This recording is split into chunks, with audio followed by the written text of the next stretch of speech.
Prophecy arc ended all the way back in December of 2006, and as the second arc, rather than the first, it has far less widespread viewership than the Prophecies Begin. Because of that, the idea that it still holds a major influence in the story is already a bit strange, but I would go further. I believe that, in the present, the New Prophecy's influence is stronger than that of any other arc in the series, including the original. Just about every fan who has gotten into the series at all either started with or went back to read the original arc. It is this story alone that sparked so many fan communities, ideas, stories, and art, and speaking from the fans' perspective, I would conclude that the first arc is easily the most influential and widespread material. However, the original arc wasn't a template for the series in the way that the New Prophecy was. When the team was drafting and writing the first arc, those books were the only ones they ever expected to make. Certain details like the ages and relationships between cats, the cultures and histories of each individual clan, and the precise rules of the warrior code went overlooked because they weren't necessary to the exact story being told. The New Prophecy did begin in this camp, as it was originally meant to be a simple 3-book epilogue series to the original arc, but soon enough it was decided that the series would go on for much longer. I suspect that this is one of the main reasons that the material it invented has been clung to so tightly over the years, though I should defend that point. Let me go over the elements from the New Prophecy and show how far they have stretched into the present. I think the most appropriate thing to cover first is the characters, the easiest elements to track across the years. The New Prophecy's main cast of Brambleclaw, Squirrelflight, Leafpool, and Crowfeather, along with the support cast of Stormfur and Feathertail, Hawkfrost and Mothwing, Tawnypelt, and the tribe at large, have stuck around and even been major players in every series since. All 4 of the main cast members act as the biological and adoptive parents for the 3 protagonists in the next arc, and due to that relationship end up as central figures for the whole of Power of Three and Omen of the Stars. By the end of Omen of the Stars, Bramblestar and Squirrelflight were ThunderClan's leader and deputy, and due to that status quo not changing at all in nearly 10 years, they haven't left their spots of prominence. Both characters have gotten a super edition to themselves since Omen of the Stars concluded, and for that matter, so has Crowfeather. Leafpool too got extra material, though as a novella retelling her kidding rather than a post-Last Hope super edition, and she only recently died in a super edition before the Broken Code began. They aren't the only New Prophecy characters with heavy emphasis either. Hawkfrost and Mothwing's tale has been told in 2 mangas and a novella, and Hawkfrost himself was one of the most prominent members of the Dark Forest in the 3rd and 4th arcs, being Ivypool's main mentor and our primary avenue to learn about the evil afterlife. Mothwing, meanwhile, has been RiverClan's medicine cat since the New Prophecy, even past Willowshine's death, and as the medicine cat who doesn't believe in StarClan, her story and oddities have been a strong curiosity for just about every medicine cat point of view we've had, from Jayfeather to Shadowsight. Of course, Mothwing also came back to prominence recently with the Broken Code and her being driven out of RiverClan to instead bully Shadowsight in his own clan, and now is a mentor for the upcoming point of view protagonist, Frostpaw. Tawnypelt, Stormfur, and Feathertail have certainly had a lesser effect on the series as a whole, though, to be fair, they also had less focus in their own arc. Even still, they have very important roles and legacies into the present. Feathertail and Tawnypelt have both been given very recent supplemental material, Feathertail with her manga and Tawnypelt with her novella, and Stormfur has stood as the poster boy for the tribe for a decade. It's hard for many to remember a time when the tribe wasn't a part of the series, but it was the New Prophecy that introduced it. And despite the many times the books have returned to that group since, Stormfur and to an extent Brooke have been the only tribe cats with much, if any, characterization or focus. Even in Greystripe's vow, when Greystripe and Flipclaw visited the tribe, it was only Stormfur and his kits that they really talked to or spent any time with. And while they tried to include more cats in books like Sign of the Moon or Tawnypelt's Clan, they failed to give them any characterization as opposed to just screen time. Even beyond the characters themselves, there is of course the plot to consider, and the New Prophecy's plot elements all had massive effects on the rest of the series. There is the obvious element of the New Prophecy bringing the clans to the lake, which remains the home of the clans to this day, but there is far more to bring in, such as the tribe's dependence on the clans, which I have already discussed at length as stretching into the entire rest of the series, the introduction of the Dark Forest, and the possibility of being trained there, which continued into Power of Three, caused Omen of the Stars' big conflict, and was the setting and main focus for the last 2 books of the Broken Code.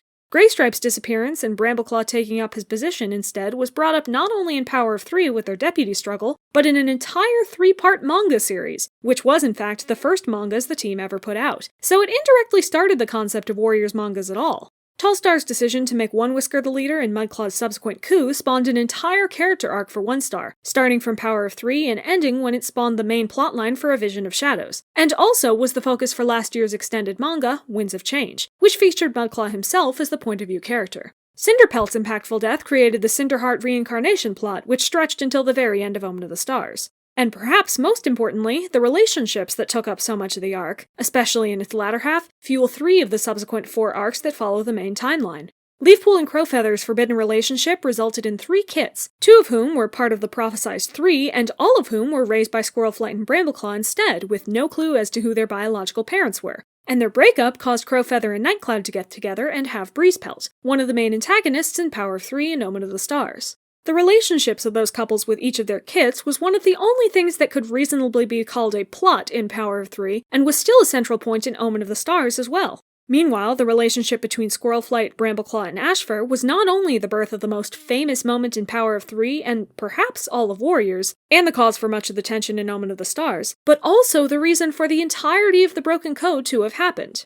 None of this would be an issue if the prominence of the New Prophecy's cast and ideas didn't push out the supposed real cast and make them obsolete. This happened in Power of 3, where the protagonists were written sloppily thanks to the plot's real focus on Squirrelflight, Brambleclaw, and Ashfur, and in the Broken Code, where the protagonists were written, sloppily thanks to the plot's real focus on Squirrelflight, Bramblestar, and Ashfur.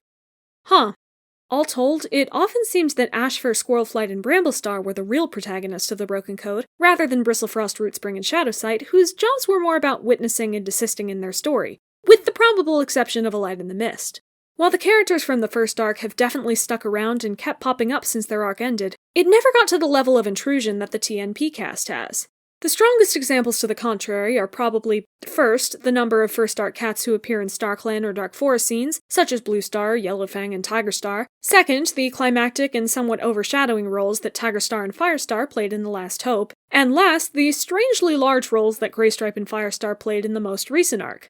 On the topic of StarClan and Dark Forest cameos, including a lot of first arc cats, I would say that it honestly comes down to how few cats have died since. The first arc was far more brutal than any arc since, and the inclusion of so many Firestar cameos since his death proves to me that there just weren't enough notable dead cats to fill up StarClan and Dark Forest scenes before. And let's not forget that Feathertail has been in many of those scenes too, despite dying in the second book of the New Prophecy. But The Last Hope being focused on the Firestar versus Tigerstar conflict more than anything else is a fair criticism. After all, Tigerstar was the Dark Forest's leader, and Firestar was made to be the fourth cat in the prophecy who really saved the clans. Even if he didn't actually do much more than any of the 3 did, still, their prominent role only took center stage in one book, The Last Hope, whereas Squirrelflight, Brambleclaw, and Ashfur overshadowed the protagonists for about an entire arc and a half, including the Broken Code and parts of both Power of 3 and Omen of the Stars. And while Greystripe and Firestar's recent prominence in the latter half of the Broken Code was oddly placed, for sure, it was only for one, or in Greystripe's case, 2 main scenes. Though, admittedly, Firestar literally taking over Rootspring's body to kill Darkstripe was about the most blatant expression possible of old cats pushing out the current ones. And along with this is a disturbing trend, particularly in the more recent arcs, where characters are almost entirely left behind as soon as their story is over. Despite all being parents of main characters, Ivypool, Dovewing, and Violetshine were all given startlingly little attention or screen time to show their continuing journeys or build relationships with their children. Ivypool especially didn't even get 50 lines across the whole of the Broken Code, despite Bristlefrost, a main character, being her daughter. And Violetshine, Rootspring's mother, barely did any better. Twiggbranch too has been forgotten, getting even less time than Ivypool. Alterheart has managed to be slightly more prominent thanks to still being a medicine cat, but he hasn't had a meaningful character beat since his arc ended. And it's not just their lines or presence, but their very stories that have quickly been forgotten. No one in the Broken Code even mentions One Star or the Kin's plot, and the closest thing we get to acknowledging the previous tensions with ShadowClan and SkyClan is the mention of Juniperclaw poisoning Fresh Kill when he is up for redemption. And even though the setting for the Broken Code's end is the Dark Forest, the area has changed so much since Omen of the Stars, and no cat who trained there goes back, so we end up not touching on that history either. With all these refusals to include the more recent growing history of the clans in the new material, the endless, significant reliance on the characters, lore, and plot ideas of the New Prophecies starts to look excessive. When stories go on for generations upon generations, you would expect some things to be talked less about as time goes on, for old members to pass on or fade into the background and be replaced in prominence by new characters and newer history to share.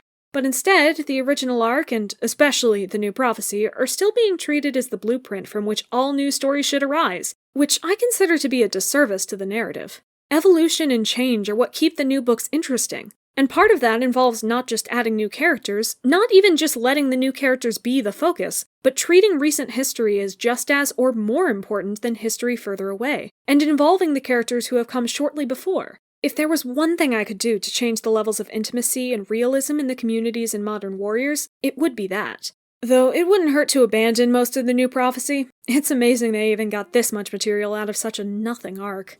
I am quite satisfied with leaving it behind now. Thank you for watching, and always remember to share your tales, new and old.